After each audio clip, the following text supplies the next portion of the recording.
The lasagna was cooling on the counter, its scent of oregano and garlic heavy in the air. I had spent 3 hours layering the pasta with love, hoping for a peaceful family meal. Instead, my son's wife said, "Stop living with us. Find yourself a room to rent." My son nodded. I smiled and left. They didn't know that my house belonged to me. The morning their things were standing on the driveway, the neighborhood looked different. My smile was a mask of cold porcelain. I retreated to my bedroom and locked the door with a satisfying click. The wood felt solid under my palm. A familiar friend from 7 years of ownership. Outside the hallway, I heard Ashley's sharp laughter. She was already planning to tear out the floral wallpaper Tom and I had chosen together. Her voice sounded thin, like glass scraping against a stone floor. David said nothing to defend me. He was a shadow of the boy I raised. The silence from him felt like a physical bruise. Sleep did not come. I sat in the darkness and retrieved the property deed from beneath my jewelry box. The paper was crisp, bearing the official seal of the county clerk. Tom had left everything to me alone. David had never bothered to ask about the title, assuming inheritance was an automatic right. I watched the moonlight crawl across the floorboards. Ashley's perfume drifted under my door, a cloying scent of roses and arrogance. I realized then that my son had become a stranger. In the morning, the house felt like a battlefield. I walked into the kitchen and found them spreading blueprints across the oak table. Ashley didn't even look up from her coffee. She was busy circling my sewing room with a red marker. David kept his eyes fixed on his phone, his shoulders hunched in shame. I realized they had already contacted a contractor to gut the master suite. They were spending money they didn't have on a dream they didn't own. My patience finally snapped. I drove to my lawyer's office in silence. Robert looked at the deed and then at the recording on my phone. He sighed. A weary sound that filled the small room. He confirmed that Colorado law was on my side. I signed the formal eviction notice with a steady hand. The ink was black and permanent on the white page. He warned me that this would destroy my relationship with David. I told him that Ashley had already burned that bridge. The legal gears were finally in motion. When I returned, the house was quiet. I placed the 2 legal envelopes on the coffee table and waited. Ashley walked in first, her face twisting into a sneer. She thought I was handing her a list of rental rooms. Her fingers trembled as she tore the paper open. The color drained from her cheeks until she looked like a ghost. David followed behind her, his eyes widening as he read the bold header. For the first time in years, the power in the room shifted. Ashley gripped the eviction notice until her knuckles turned white. Her breathing was shallow and ragged. She looked at the legal seal and then back at me. I could see the gears of her mind grinding against the truth. David stood paralyzed in the doorway, with his mouth slightly open. He looked like a child caught in a lie. The air in the living room was cold and stagnant. Ashley finally spoke through gritted teeth. "This is a fake document." I didn't blink or offer a defensive word. I simply pointed to the certified copy of the deed resting on the table. The paper listed my name in bold black ink as the sole owner. David finally stepped forward to touch the document. His hand trembled as he traced the official county stamps. He realized then that he had no claim to the house. Ashley snatched the paper from him and ripped it. Her eyes were wide with a desperate, manic fury. "You can't do this to your own family," David whispered. His voice was cracked and hollow. I stood up slowly and adjusted my apron. The silence between us felt like a growing canyon. I told him that family does not treat their mother like an unwanted tenant. Ashley laughed then, a sharp and brittle sound.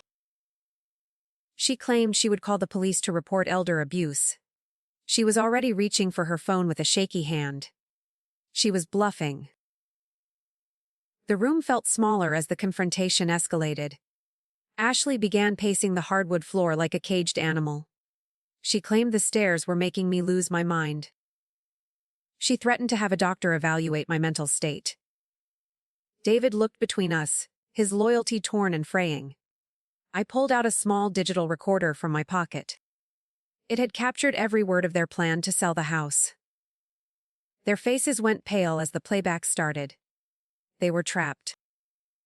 "We were just talking about our future," David said weakly. He looked at the floor in shame. I told him their future did not include stealing my past. Ashley's mask finally dropped, revealing a face twisted by greed.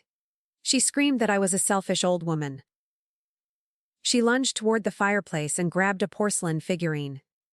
It was a gift from Tom. She held it over the hearth with a cruel smile. She was testing my resolve with my memories. I didn't move to stop her or cry out. I told her that breaking my things would only add to the damages. Ashley's hand hovered in the air for a long moment. She finally set the figure down with a violent thud. The tension in the house was a physical weight. David walked to the window and stared at the garden. He looked defeated and small. Ashley turned to me and made a new threat. She claimed she was finally pregnant with a child. My heart skipped a beat, but I kept my face steady. I told her that a baby didn't change property law. Ashley's eyes narrowed until they were thin slits of blue ice. She promised I would never see the child if I forced them out. The manipulation was a cold blade to my chest. David didn't confirm or deny her claim. He just kept staring at the roses Tom had planted. I realized then that they were willing to use anything to win. The mention of a child hung in the air like a heavy fog. I looked at Ashley's flat stomach and felt a wave of profound sadness. If she was telling the truth, this was the ultimate betrayal of a new life. David finally turned from the window with a haunted expression. He looked at me as if searching for a reprieve. I stood my ground and gripped the edge of the oak table. The house was deathly quiet now. Ashley stepped closer, her voice dropping to a low and venomous whisper. She promised to move to California and change their phone numbers. I would never know the name or the face of my own grandchild. David winced at her words, but did not speak up to stop her. The emotional extortion was clear and calculated. I felt my resolve waver for a single heartbeat. Then I remembered the recorded conversation about renovating my room.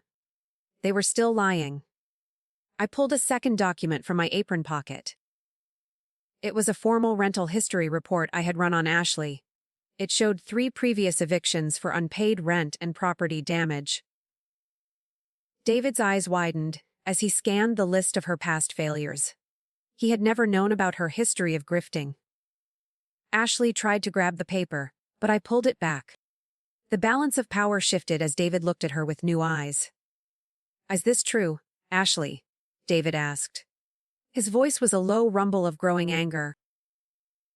She stammered and claimed the records were a mistake. She blamed her former landlords for being unfair and cruel. David stepped back from her as if she were a stranger. The foundation of their marriage was cracking in the middle of my living room. I watched him realize that he had been a pawn in her game. Ashley's face turned a deep shade of red. The air grew thick with the smell of old wood and burnt lasagna. Ashley suddenly grabbed a heavy brass lamp from the end table. She raised it high as if she intended to strike me. David lunged forward and caught her wrist just in time. The lamp crashed to the floor with a loud and metallic bang. Shards of the porcelain base scattered across the rug. I did not move or flinch at the sudden violence. David held her back while she screamed every insult she knew. He looked at me with tears streaming down his face. I told him he had 10 minutes to get her out of the house. He nodded and began dragging her toward the stairs to pack. I sat down in the velvet chair and closed my eyes tightly. The adrenaline was fading and leaving a cold ache in its place. I heard drawers slamming and clothes being tossed. The house grew quiet after the initial storm of noise. I walked into the hallway and saw a suitcase lying open. David was frantically stuffing shirts into the bag, while Ashley sat on the bed. She was staring at a positive pregnancy test she had pulled from her purse. She held it up so I could see the blue lines. My heart froze as I realized the lie might be a reality. David looked at me with total despair. I stared at the plastic stick in her hand. The blue lines were sharp and undeniable. Ashley's face was a mask of cold triumph as she watched me. David looked like he might collapse onto the floral carpet. The weight of a potential grandchild made my lungs feel tight. I had to know if this was another grift. I asked her for the digital box from the trash. Ashley's eyes flickered with a sudden, panicked uncertainty. She claimed she had already thrown the packaging away at the store. Her voice had a defensive edge that I recognized immediately. I walked past her and opened the bathroom vanity drawer. I found a receipt from an hour ago for a theatrical supply company. My heart hammered against my ribs as I read the line items. She had purchased professional stage props and fake medical tests. I held the receipt up for David to see. David snatched the slip of paper and read it twice. His face went from pale to a deep, burning crimson. He looked at the test in Ashley's hand and back at the receipt. The silence in the bedroom was thick enough to choke on. He realized his wife had weaponized a fake life to hurt his mother. Ashley tried to snatch the paper away, but he stepped back. He looked at her with pure, unmitigated disgust. "You are a monster," David whispered. He dropped the receipt onto the unmade bed.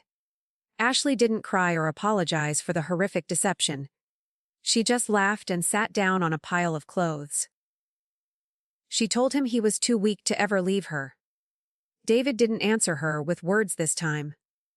He grabbed her suitcase and threw it into the hallway. The wheels clattered against the wood floor with a hollow, echoing sound. I stood by the door as the finality settled over us. David began throwing everything she owned into the hallway. He didn't care about the neatness of the packing anymore.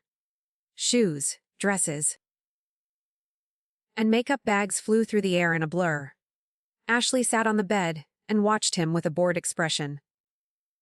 She thought she could still win him back with a smile later. She was wrong about his limits this time.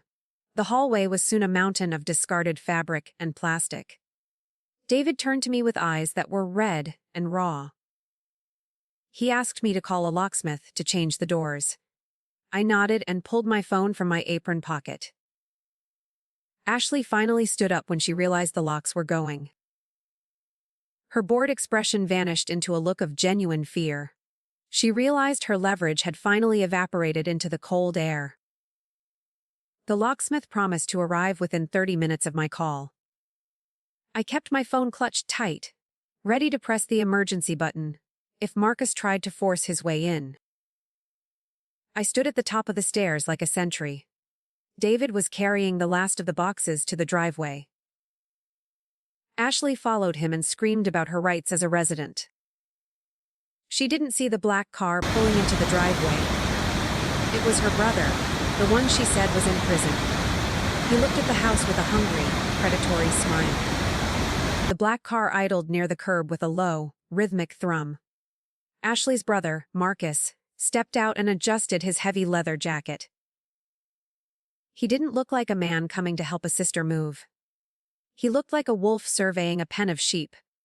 David stopped mid-stride with a box of kitchenware in his arms. The air turned brittle as Marcus walked toward the porch. I felt the cold weight of the deed in my pocket. "Looks like a lot of nice stuff," Marcus said. He ignored his sister's frantic gesturing and stared directly at me. His eyes were flat and empty of any warmth or kindness. David set the box down and stood between the stranger and the door. I saw my son's jaw set in a hard, protective line. Ashley tried to grab Marcus's arm to pull him back toward the car. He shook her off with a rough, impatient jerk. The neighborhood was quiet, except for the sound of the idling engine. Marcus pulled a set of keys from his pocket and tossed them up. He claimed Ashley had promised him a room in this big house. My blood turned to ice as I realized her ultimate plan. She had been selling space in my home to a criminal relative. David turned to his wife with a look of pure, horrified realization. The betrayal was deeper than we imagined. "He isn't staying here," David said. His voice was steady despite the visible shaking of his hands. Marcus laughed and stepped onto the first wooden stair of the porch. He told David that a deal was a deal in their world. I stepped forward and held up my phone for everyone to see. The screen showed a direct line to the local police precinct. I told Marcus that the locksmith was not the only one coming. Marcus paused on the stairs and spat on the manicured lawn. He looked at Ashley with a sneer of total and utter contempt. He called her a liar for saying she owned the title. Ashley began to sob, but it was the sound of trapped vanity. David told them both to leave before the sirens arrived on Maple Street. Marcus lingered for a moment, his gaze fixed on my gold watch. He finally turned back toward the car. The black car sped away, leaving a cloud of gray exhaust. Ashley collapsed onto the driveway amidst the piles of her belongings. She looked small and broken against the backdrop of my home. David didn't go to her or offer a hand of comfort. He walked back inside and shut the heavy oak door behind him. The locksmith's van pulled into the street a moment later. Shigun, and soon the rhythmic sounds of his work filled the air. I stayed by the window until the front door was finally secure. I sat in the kitchen and listened to the metallic clicks. Each turn of the screwdriver felt like a stitch in a wound. David sat across from me and buried his face in his hands. He whispered that he had failed me in every possible way. I told him that the truth was often a painful medicine. He looked up, and I saw a flicker of the man he could be. Then, my phone buzzed with an unknown text. The screen of my phone glowed with an icy light. I stared at the text from the unknown number. It was a photo of my front porch taken from the street. The message below it was a simple, chilling warning about things that burn easily. I showed the screen to David, and his face turned the color of ash. He realized Marcus had not actually gone far. We were no longer just dealing with a family dispute. We were under siege. I stood up and checked the window locks one by one. The house felt like a fortress under a shadow. David grabbed his coat and said he was going to confront them. I caught his arm and shook my head firmly. We would not play their game of violence and heat. I told him to call the police back and report the threat. The locksmith was finishing the back door with a heavy metallic snap. The sanctuary was sealed, yet the danger remained. Sirens finally wailed in the distance, growing louder by the second. I looked out the kitchen window and saw the black car peel away. Marcus was gone again, but Ashley remained on the driveway. She was sitting on a box of my mother's china. She looked up at the house with a gaze of pure, focused hate. She was not crying anymore. She was waiting for a chance to strike. The police pulled up and flooded the lawn with blue light. David walked outside to speak with the officers about his wife. I watched from the porch, feeling the cold air bite my skin. Ashley began screaming about her rights and the fake pregnancy again. The officers were professional and moved her away from my front door. One of them found a small canister of gasoline in her brother's car. My heart hammered against my ribs like a trapped bird. She was willing to destroy everything to keep me from winning. The officers arrested Ashley for trespassing and making terroristic threats. She was handcuffed and led away, while she shouted curses at David. He didn't look back as they pushed her into the car. He just stood on the lawn and stared at the empty street. I walked out and put a hand on his trembling shoulder. The neighborhood was quiet again, but the silence felt heavy. We went back inside and locked the door for the final time tonight. The living room was a mess of shattered porcelain and memories. David sat on the floor and began picking up the pieces. He found the head of the figurine Ashley had tried to break. He held it in his palm and started to sob quietly. I didn't try to stop him or offer easy comfort. He needed to feel the weight of his choices in his hands. The house felt larger now that the noise had finally stopped. I made a pot of tea to calm our nerves. The steam rose in the quiet kitchen like a ghost. David joined me at the table and pushed his hair back. He told me he was moving his things into a motel. I didn't argue or ask him to stay another night. He needed to find his own path away from this roof. We sat in silence for a long time as the clock ticked. It felt like a funeral for the past. Morning brought a gray, listless light to the dining room. David was gone before the sun was fully up in the sky.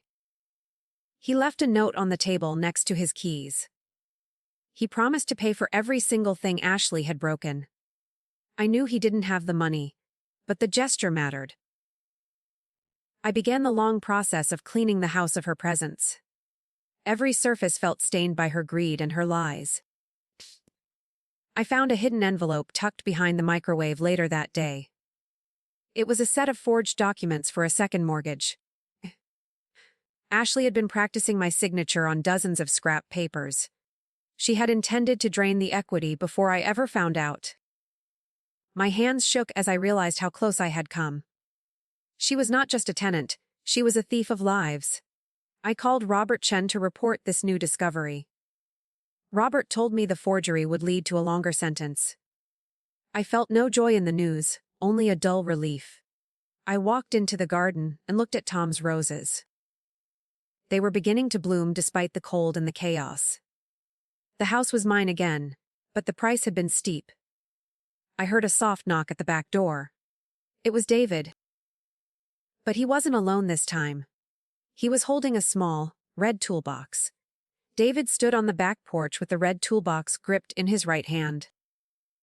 He looked at me through the screen door with a humble, tentative expression. He said he wanted to fix the cabinet hinges. Ashley had kicked during her rage. I stepped back to let him enter the quiet kitchen. He smelled of pine and sweat, a working man's scent. He set the tools down on the counter with a soft, careful thud. We both avoided looking at the empty hallway. He spent the next hour working in a focused, methodical silence. I watched him tighten the screws and align the wooden doors with precision. It was the most productive he had been in 3 years. He didn't ask for coffee or try to make small talk about the past. He simply worked to repair the physical damage he had allowed. I realized he was trying to build a new language of trust. Then he found a hidden camera behind the pantry. The tiny lens was glued to a small shadow near the ceiling. David pulled it down and held it up for me to see.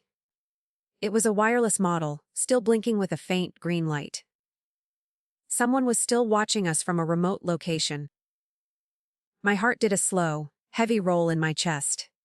David checked the connection and realized it was linked to a local network. ICE. We were being monitored by someone very close to the property. I looked out the window at the neighbor's house across the alleyway. A curtain flickered in the upstairs window before being pulled shut. It was the home of Ashley's best friend, a woman named Sarah. David walked to the back door and looked out at the narrow street. He realized Sarah had been the one providing the network for the cameras. The invasion of my privacy felt like a cold hand on my neck. We were never alone. David didn't wait for me to suggest a plan of action. He walked across the alley and pounded on Sarah's wooden door. I followed him, feeling the sharp gravel through my thin slippers. Sarah opened the door just a crack and tried to act confused. David held up the camera and demanded the login credentials. Her face turned a blotchy red as she looked at my son. She realized the game of digital spying was finally over today. Sarah admitted that Ashley had paid her to keep the feed active. She wanted to see if I would bring men home or act crazy. It was all intended to build a case for my incompetence. David took her laptop and deleted the entire cloud storage account. He told her that if she spoke to Ashley again, he would call Robert. I stood behind him and felt a strange sense of pride. He was finally standing up for his mother. We walked back to my house in the fading afternoon light. The alley was quiet, but the air felt cleaner than before. David returned the laptop to Sarah through her open window. He told her to never look at our house again. I felt the weight of the surveillance lift from my shoulders. Inside, we sat at the kitchen table and shared a glass of water. It was the first moment of genuine peace since the eviction. David told me he was moving to a different state for work. He needed to be far away from Ashley's influence and her friends. I felt a pang of loneliness. But I knew he was right. He couldn't heal while living in the shadow of his failures here. I told him I would help him pack his few remaining things. He looked at me with a soft, sad smile of gratitude. He was finally becoming a man again. We spent the evening sorting through his old trophies and school papers. We found a photo of him and Tom at a baseball game. David held the picture to his chest and closed his eyes. He whispered that he finally understood what Tom meant by protecting home. I told him that home was a choice you made every day. We shared a quiet laugh over a memory of a burnt turkey. It was a fragile, beautiful bridge. The locksmith returned one last time to install a high-end security system. He placed motion sensors at every entrance and a camera on the porch. David showed me how to use the app on my phone. He promised to check the alerts from his new home every night. I felt safe for the first time in a long, dark month. As he drove away, I saw a black car at the corner. It wasn't Marcus this time. The black car at the corner was a taxi, not a threat. A thin woman stepped out and left a single envelope on the curb. I walked down the driveway and retrieved the heavy parcel. It was the formal divorce petition from Ashley's lawyer. She was finally cutting ties with David and the house. I felt a surge of relief that tasted like fresh air. The long winter of our shared misery was ending. I brought the papers inside and sat at the table. The silence of the house was no longer heavy or frightening. I walked through the rooms and felt the spirit of Tom return. His old recliner sat in the corner. A throne of worn leather. I realized my value was never tied to being a servant to David. I was the keeper of this sanctuary and its deep history. The lie of my uselessness had finally dissolved into the light. I was 60, 3 years old, and finally starting my own life. I spent the weekend painting the living room a soft sage green. The floral wallpaper was gone, replaced by a color that felt like spring. David called from his new city and sounded lighter than before. He was attending classes and learning to live for himself. We spoke about the roses and the weather for an hour. He didn't ask for money or a place to stay. He was finally standing on his own feet. I felt a mother's true pride. The following Monday, I returned to the legal clinic as a volunteer. I helped a young man understand his rights as a tenant. My experience as a paralegal was finally being used to help others. I told him that a home is more than 4 walls and a roof. It is a boundary of dignity that no one should cross. He thanked me with a sincere smile that reached his eyes. I realized then that my journey had served a higher purpose. I came home and sat in the garden with a cup of tea, watching the sunlight play across the petals. The security system remained silent, its tiny green lights a comforting presence. I felt a profound peace that I had not known in years. My house was a sanctuary again. I was alone, but I was not lonely. The past was finally a closed book. A sudden flash of blue caught my eye near the rose bushes. I walked closer and found a small, knitted baby booty in the dirt. It was blue and white, identical to the ones Ashley had shown me. My heart stopped as I realized someone had been in the garden recently. There was no note and no sign of a struggle nearby. I looked at the street, but the corner was empty and still. I picked up the booty, feeling the cold, synthetic yarn against my skin. It was a final, desperate attempt to unsettle me, but it failed. I threw it into the trash bin where Ashley's lies belonged. I wouldn't let a scrap of wool haunt my peace. I turned back to my garden and didn't look at the street again.